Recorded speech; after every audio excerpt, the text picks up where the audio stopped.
is Jeff Goldblum is the legally distinct and totally not related Geltblöm's Terror any good in patch 5.2? Yeah, it's basically the T-Rex from a certain movie.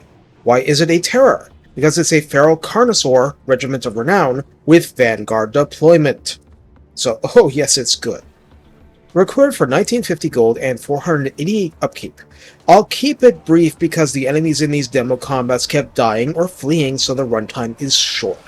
The stats are otherwise almost identical to a rank 9 feral carnosaur unit, with 1 point less melee attack than the maxed rank 9 normal.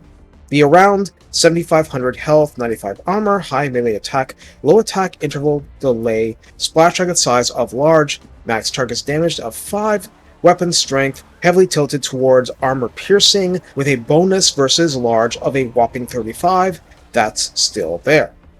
With the traits, we still have Siege Attacker, causes terror, Predatory Fighter for when the chips and the hit points are down, Frenzy, which is working for you right off the bat, so even if you lose Frenzy, you are gaining Predatory Fighter probably, but what you do not see here is Feral Rage. The Geltblöm's Terror does not quote-unquote rampage. This is incredibly important because the unit gets not just Vanguard Deployment, but Strider, allowing it full movement and combat capability even in the thickest of jungle maps. Aside from really nailing the theme, this makes it a ridiculously powerful hit-and-run melee monster.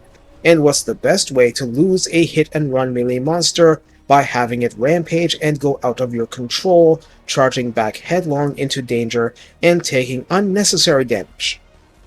And that just doesn't happen here. You tell it to retreat, and it actually retreats.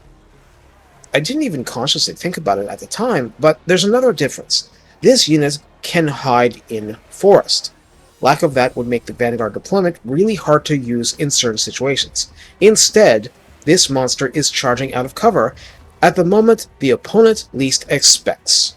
Normally, as Lizardmen for Vanguard deployment, you'd have, well, chameleon skinks, maybe some chameleon stalkers, other skinks join the fun with tech tree buffs, pterodon riders, and now a feral carnosaur.